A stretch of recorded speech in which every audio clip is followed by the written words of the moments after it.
कि लेनिन ने जब रसिया में आंदोलन किया, बार बार जब आंदोलन असफल रहता था, तो लेनिन ने सब काम छोड़ के 7 वर्ष बैठ करके चिंतन किया और तब पाया कि आंदोलनकारी और आंदोलन विरोधी एक साथ काम कर रहे हैं।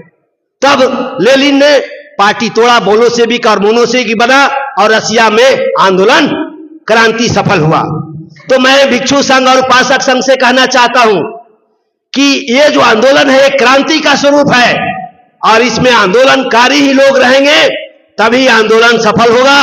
आंदोलनकारी और विरोधी एक साथ काम करेंगे, कभी आंदोलन सफल नहीं होगा। ये चैलेंज मैं करता हूं। और हर्ष बोधि जी बात तो बहुत बड़ी बड़ी करते हैं।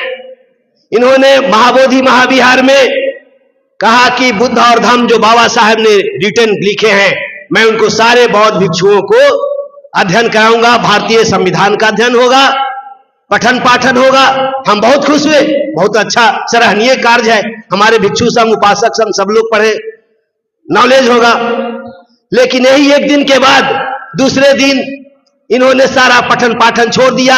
एक दिन भाषणबाजी किए और दूसरे दिन नागपुर का नितिन गडकरी जो ब्राह्मण है, आरएसएस का आदमी है, बीजेपी का आदमी है, उसको बुलाकर महाबोधि महाविहार में हर्ष बोधि ने भव्य स्वागत भिक्षुओं से करवाया। वाह रे बांधो।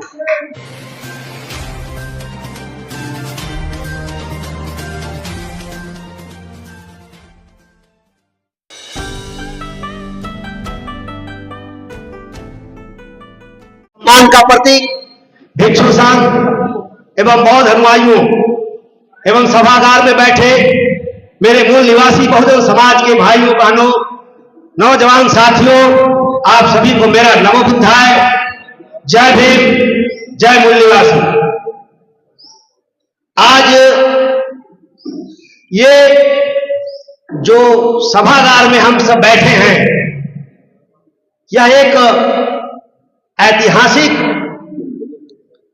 मीटिंग हो रही है और ये जो मीटिंग हो रही है ये बौद्धों की जो विरासत है, इस विरासत की बचाने की चर्चा हो रही है।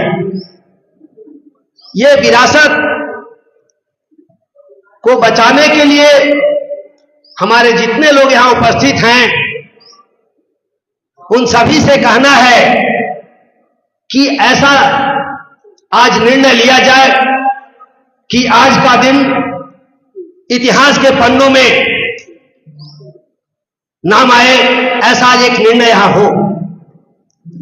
क्योंकि हम लोग तर्क वितर्क और विरोध तो करते हैं, विरोध होना भी चाहिए, क्योंकि विरोध नहीं होगा तो फिर काम भी नहीं चलेगा। अगर संसद में बाबा साहब डॉक्टर अम्बेडकर नहीं होते तो शायद बहुत सारा संविधान में जो बातें हैं वो नहीं होता। तो जो ये सबसे पहली सवाल है कि आर्टिकल 49 एक्ट क्या है, ये कहां बना, किसने बनाया, ये जानने की जरूरत है। ये आर्टिकल 49 एक्ट बोध गया महाबोधि महाविहार में नहीं बना, ये संसद में नेहरू, गांधी एंड कंपनी लोगों ने बनाया। तो मैं बहुजन समाज के बुद्धिजीवी साथियों और उपासकों से कहना चाहता हूं, आप संसद में क्यों नहीं जाते? आप लोगों को क्यों ताकत नहीं है? आप संसद में क्यों नहीं जीत के जाते? अपने लोगों को संसद में क्यों नहीं भेज रहे? विधानसभाओं में क्यों नहीं भेज रहे? ये बहुत बड़ी सवाल है। हर्ष बोधि जी हमारे बहुत प्रिय साथी हैं, बहुत अच्छा आवाज उठाते हैं। मेरा इनसे कोई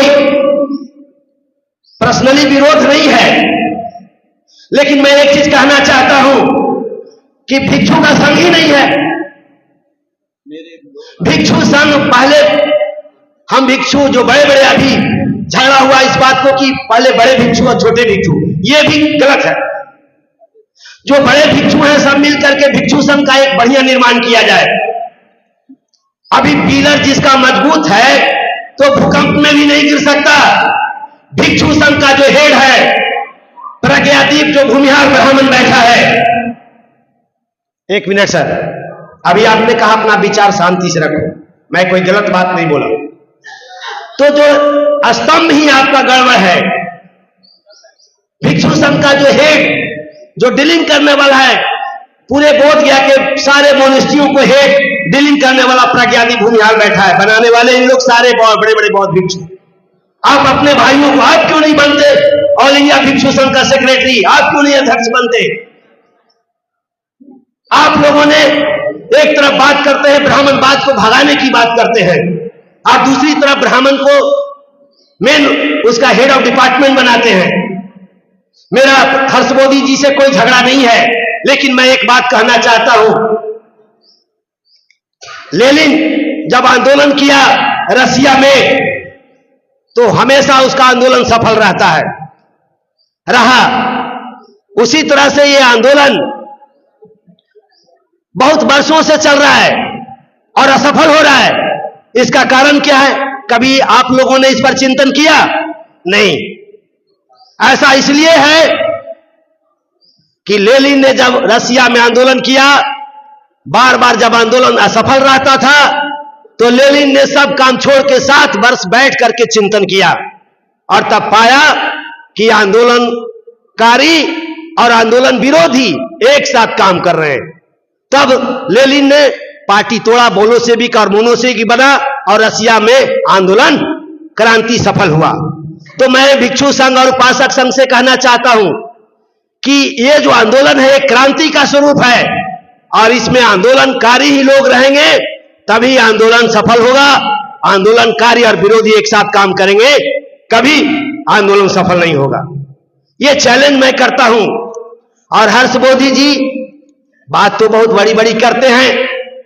इन्होंने महाबोधि महाविहार में कहा कि बुद्ध और धम्म जो बाबा साहब ने रिटर्न लिखे हैं, मैं उनको सारे बौद्ध भिक्षुओं को अध्ययन कराऊंगा, भारतीय संविधान का अध्ययन होगा, पठन पाठन होगा। हम बहुत खुश हुए, बहुत अच्छा सराहनीय कार्य है। हमारे भिक्षु संघ उपासक संघ सब लोग पढ़े, नॉलेज होगा। लेकिन यही एक दिन के बाद दूसरे दिन इन्होंने सारा पठन पाठन छोड़ दिया। एक दिन भाषणबाजी किए और दूसरे दिन नागपुर का नितिन गडकरी जो ब्राह्मण है, आरएसएस का आदमी है, बीजेपी का आदमी है, उसको बुलाकर महाबोधि महाविहार में हर्ष मोदी ने भव्य स्वागत भिक्षुओं से करवाया। वाह रे बांध। तो मैं ये चाहता हूं कि ऐसा काम ना हो। अगर हमारे बड़े भाई हैं, आपने ऐसा किया तो उसको सुधारें।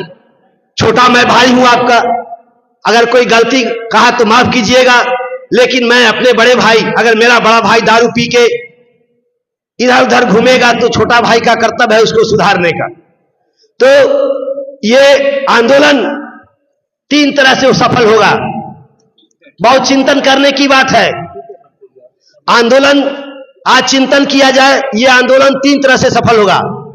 पहला आंदोलन, जो आंदोलनकारी रोड पर बैठे हैं उनको करने दीजिए।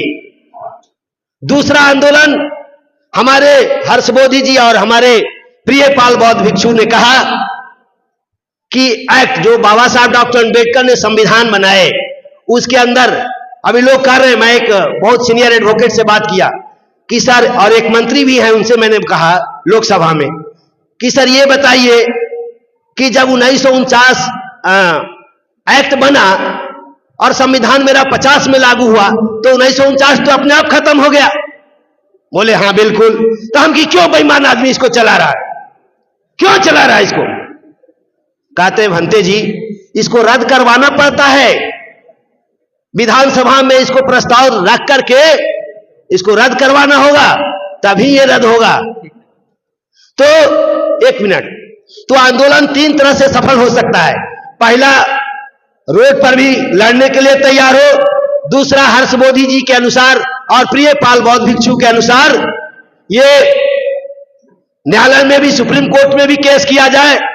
और तीसरा, मैं समझता हूं ये बिहार में जो विधानसभा की मामला है, मैंने शपथ लिया है कि इस बार आगामी जो तत्काल विधानसभा है उसमें 243 विधानसभा पर मैं हर विधानसभा में एक बौद्ध भिक्षु चाहे उपासक को चुनाव लड़ाऊंगा और विधानसभा में जाकर के वहीं पे होगा जो होगा। जो ऐसा मैंने कल मेरा सोच पैदा हुआ और मैं पूरा बिहार की धरती पर हर विधानसभा में घूम घूम कर उम्मीदवार का चयन करेंगे और पूरा मुस्तैदी के साथ बौद्धों के उम्मीदवार खड़ा करेंगे, जो ईमानदार हो, सच्चा हो, पारदर्शी हो, ऐसे लोगों को खड़ा करके ये आंदोलन सफल करेंगे। तो ये 3 तरह से आंदोलन किया जाए और एक आज कोर कमेटी बनाया जाए।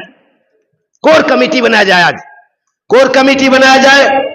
आकाश लामा जी के आंदोलन में पटना में हम लोगों ने बढ़ चढ़ के भाग लिया। 1 मिनट, थोड़ा सा मैं उनको विरोध नहीं कर रहा हूं, वो नहीं बोलना, बस खत्म हो गया। तो मैंने कहा कि कोर कमेटी गठन किया जाए, उन लोगों ने नहीं किया।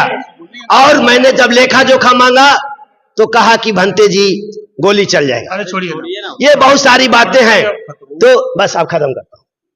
तो ये सारी बातें हैं और इसको बहुत ही गंभीरता पूर्वक इस पर विचार विमर्श करते हुए आज कोर कमेटी का गठन होना चाहिए और 3 तरह से आंदोलन होना चाहिए। इन्हीं शब्दों के साथ सभी को नमो बुद्धाय, जय भीम, जय संविधान, जय मूल निवासी। कसम है जवानी का जागो जवानों, कसम है जवानी का जागो जवानों, जरा गर्व से सर ऊपर उठाकर चलना तो सीखो। चलाया है तीर जो जालिम हम पर, वही तीर उस जालिम पर चलाना सीखो। तो धन्यवाद।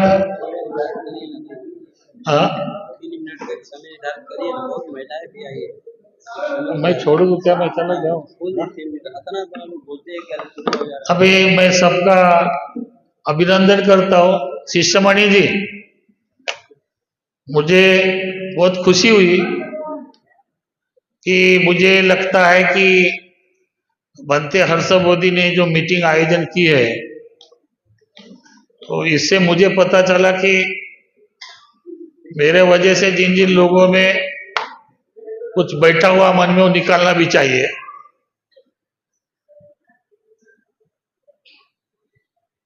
क्या कहूं, किसको कहूं?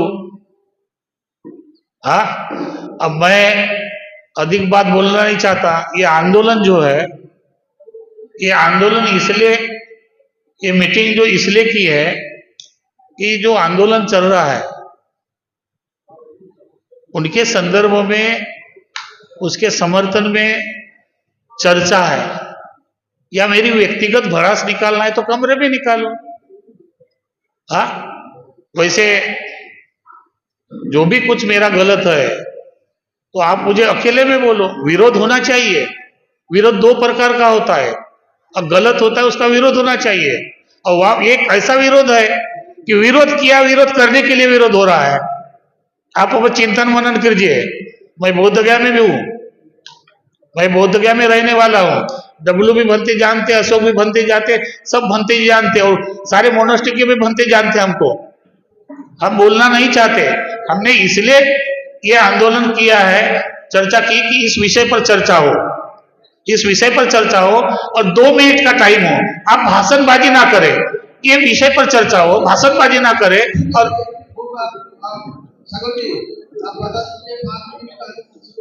3 मिनट क्या 2 मिनट, 3 मिनट का टाइम है।